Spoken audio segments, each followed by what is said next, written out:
lengthy.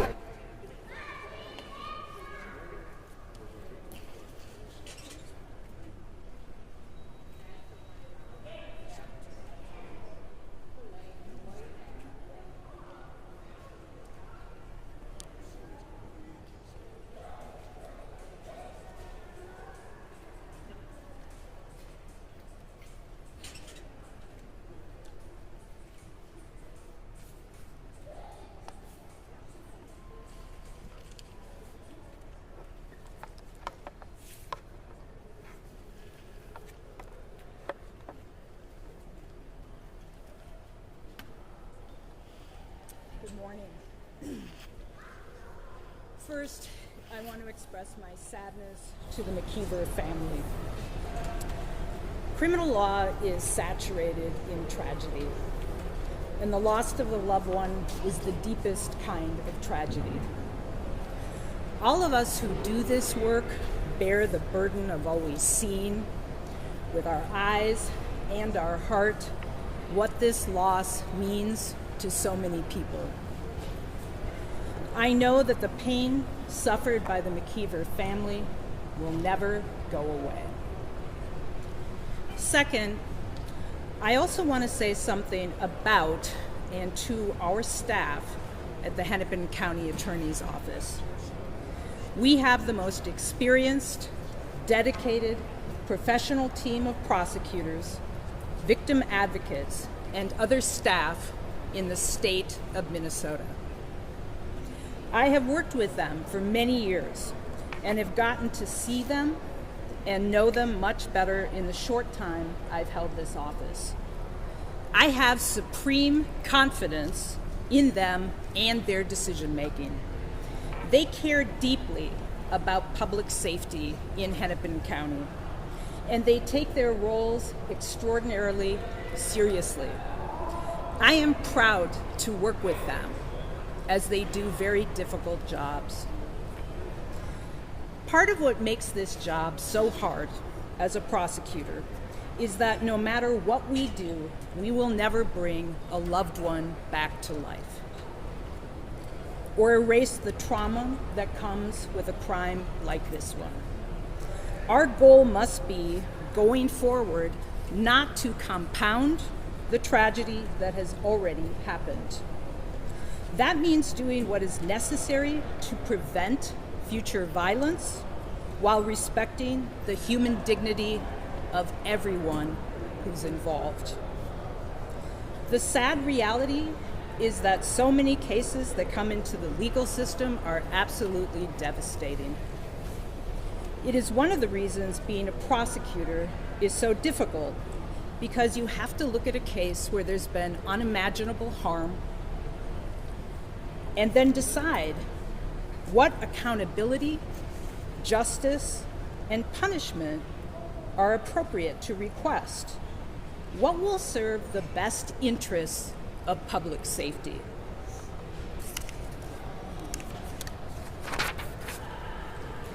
Every day, prosecutors in this state are permitted in this country and in the country to do that job. At least they were, as long as they were throwing the book at everyone.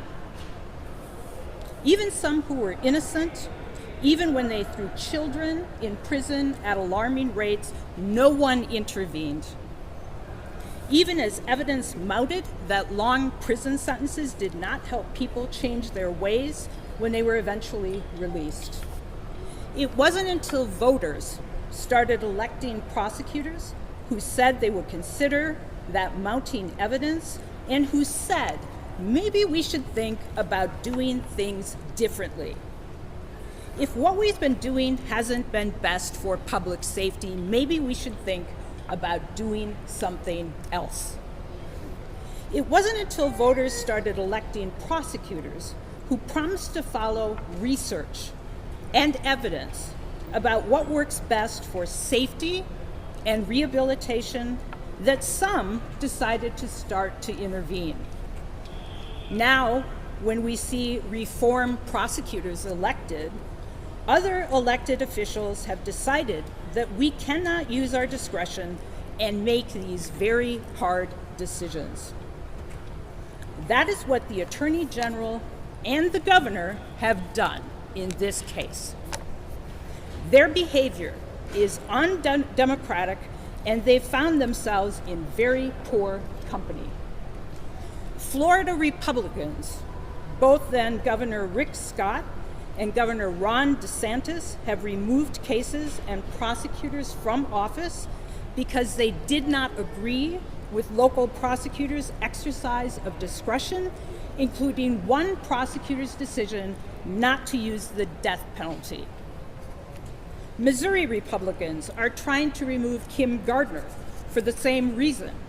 Texas, Georgia, and Mississippi Republicans are all trying to pass laws that give them more power to remove democratically elected prosecutors over their decision making.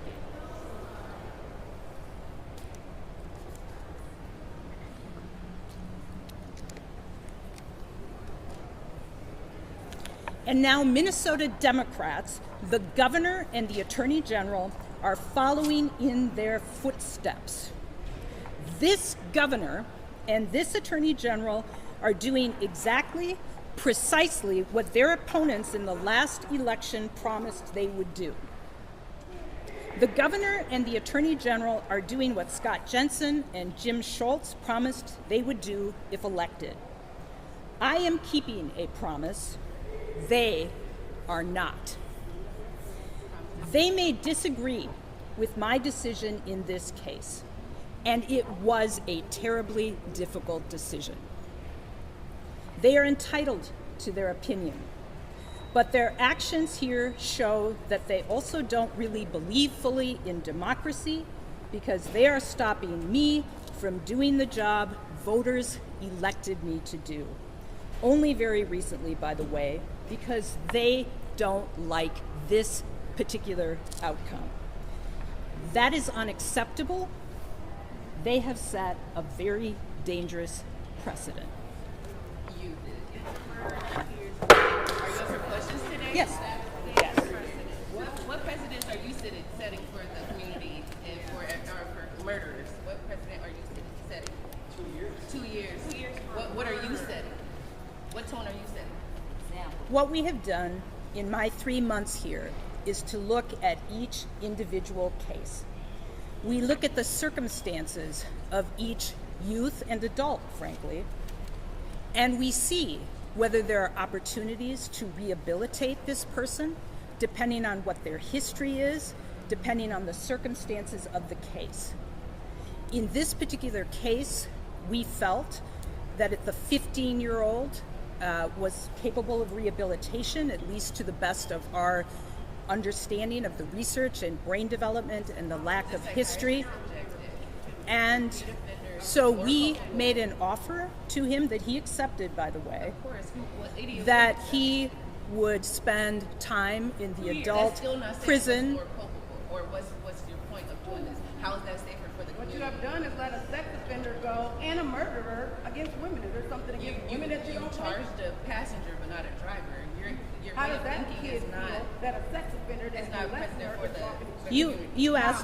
You asked me what precedent I set for the community. The wrong one. That's Well, the answer. it's to be here. Let's see if the community agrees. It's to be here, Let's see if they agree. creating I don't think they space agree with murder. for you, the community, to But Mary, we don't want criminals. Yes. County Attorney Moriarty, does this development, does it phase you? Does it change how you handle cases like this that will come moving forward? So I want to emphasize again that we have looked at each individual cases. And since I've been in office, we have made decisions on hundreds of cases. The men and women in our office do this work every day. We have sent many people to prison, as you know. But we will continue to look at each individual case to make the best decision through a lens of public safety, to decide what we think will hold somebody accountable, and create the space for potential rehabilitation.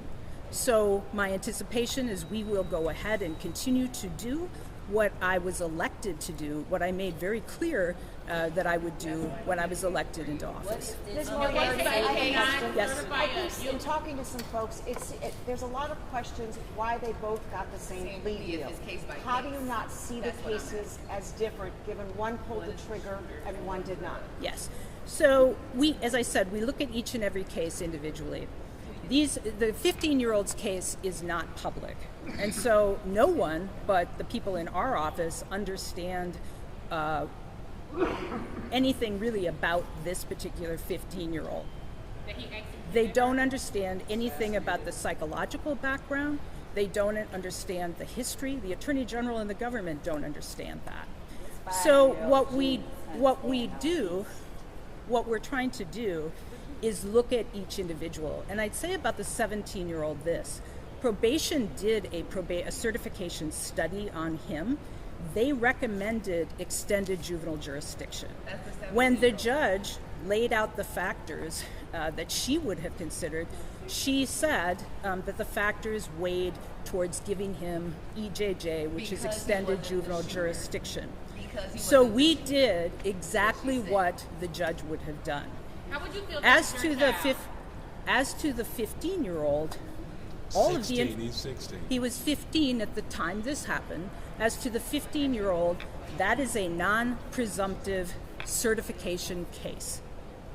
We took into consideration all of the information that we had, including the fact that he was manipulated by an adult whom we are prosecuting aggressively, or we would have prosecuted aggressively had the case not been taken away from us. But why doesn't the fact that he pulled the trigger 5 times, why is that, does that not weigh in for a different amount of time? Why is the same plea offered is what we don't understand. So science tells us, research tells us that the act certainly makes a difference in terms of how people feel about the action of the youth. In terms of science, the actual pulling of the trigger or not doesn't reflect on that youth's ability to be rehabilitated. Yeah. The science is very clear on that, and I know people struggle with that. Science is not They the law. think, We're talking about they the law. think, Can you repeat about the law? Yeah. they What do you think. get for executing somebody and shooting them 5 times? Shooting Law, her in the not head, science. shooting her in the chest 5 times. What's the law for that? Not the science. I'm not sure if I answered your question. Well, never I guess, can. and I You always understand that run you're in going on circles some and never science. answer I guess my question is, does punishment at all come into Fall this into the play of science. for, Yeah. for killing somebody? Yeah. Thank you for that question. Our system has been premised on punishment for decades. We are a very vengeful society and community, and we've focused on punishment. And we've punished many in our community, including kids, by sending them to prison for extremely long periods of time. In this case, We know very well that hasn't kept us safer. Look at what's going on in our community. And unfortunately, Zaria wasn't safe either. and you guys Do you allow think your children would be safe around him? Do you think your children would be safe around him? I do respect your feelings, your anger about this. I'm trying to answer questions as best I can, so I would just ask you to respect my opportunity to answer questions that other people have. I think everyone Mary, agrees under with your with theory, juvenile justice under your reform. theory, I can't, I'm hearing, Go ahead, sorry. I think there's an understanding amongst most that juvenile justice reform is certainly important and needs to happen, but it seems, and I understand where you're coming from, but it seems like can't that be in conjunction with a punishment for a crime? we're talking, what's important here is accountability. What we strive to do is accountability in each and every case. Accountability does sometimes mean incarceration. It does mean incarceration for the 15-year-old in a juvenile prison. It also means a lengthy adult sentence hanging over his head, and if he didn't follow that, he would be subject to going to adult prison for a very long time. The issue here, and we don't have this case anymore, but the issue here is this. We could send this 15-year-old to prison. He would get out in his early 30s. We know from research and all of the people, if you talk to who've gone to prison, he would be incredibly traumatized and come out more likely to commit violence. He would be more of a danger to the community. So what we are trying to do is to make sure that there is accountability for him and make sure that he doesn't engage in that same behavior again. Because what we've done, what my predecessor would have done, would be to put him in prison for a period of time. Likely he would come out more dangerous to the community. That is not We true, are Mary. trying That to is not address true. that. I was in prison. A lot. Yes. I was in So prison. Attorney General Ellison and you go back a ways. You considered him a friend. He campaigned and endorsed you. Where does your relationship with him and your office's relationship with the Attorney General's office go from here after what has to be, you have to be offended by, on a personal level, by Ellison? My personal thoughts are really irrelevant because I was elected by the people in Hennepin County to work with all justice partners. We will continue to do that. When there are opportunities to partner with the Attorney General's office, we will do that. The GOP in Texas are targeting what they call progressive prosecutors. Yes. And they're trying to have them removed. There's like 100 who have signed on to abortion, and they're being Yes. targeted by the GOP. Does this feel anything similar to that? It does. It does, because it doesn't really matter the decision, right? The voters elected me and other prosecutors. There are actually 87 elected prosecutors in Minnesota, right? Right. When each prosecutor that was elected by their community, and in this particular case, I was elected by a large. Can you let her finish answering the question? Yeah, I was elected by a large margin here by the people in Hennepin County. Certainly there were people who did not support me or vote for me, but a large percentage of the voters did. A lot of us in here did. We didn't vote. I ran on reform. That's what I was widely elected to do. And I should swing back to too, the Minnesota County Attorneys Association voted unanimously to urge the Attorney General not to ask the governor to give him the case. The Minnesota County Attorneys Association urged the governor yesterday not to take this case. Why? And here's why. Because we now have one county attorney for the entire state of Minnesota. That means if you live in Brown County, if you live in St. Louis County, if anyone is upset with a particular prosecutor's decision, they will now go to the Attorney General or the governor and ask for intervention. That's not true. Excuse me. Everybody can't talk at the same time, but I am going to ask a follow-up question if everybody don't mind. Go ahead, Ms. Lisa. Those county attorneys unanimously voted, as she said, for the Attorney General and the governor to not intervene. But what they did not say is that they agree with her on this case and how it was being handled. So I'd We need to ask be you, clear. I would ask you to ask me a question. I was I don't actually have a question for you because I already Okay. know I'm against what you're saying. No, then I was actually at the meeting where the County Attorneys Association voted on this. What I think is really important is that we talk about facts. That we talk about facts. Yes. Police brutality. Is it true that the Can the governor do certification the same study thing? for the shooter came back that he should be tried as an adult? Yes. Don't lie. Don't lie. Yes or no? Don't lie today. Don't lie It's today. non-public information because he is a 15-year-old. I cannot comment on that because it's non-public information. Mary, can I ask you an intelligent question? Can I ask you an intelligent question, please? Okay, that's the end of that interview. Going with this BS. I hope they don't have kids. Hope y'all don't have kids. Because I would hope it wasn't one of y'all kids. You better pray for some of y'all kids because I'm going to be making sure that y'all kids are here. Let me move in with her. She can reveal a case down. In your You're not going to get That is anywhere. what That's why Rap she got. don't have And at the end of the day, the last question that was I think asked. it's absolutely important for people to understand that those county attorneys, we should not be putting heat on those county attorneys. Yeah, he lives Just don't want Richard to be a president. They did not say they agree with the mayor.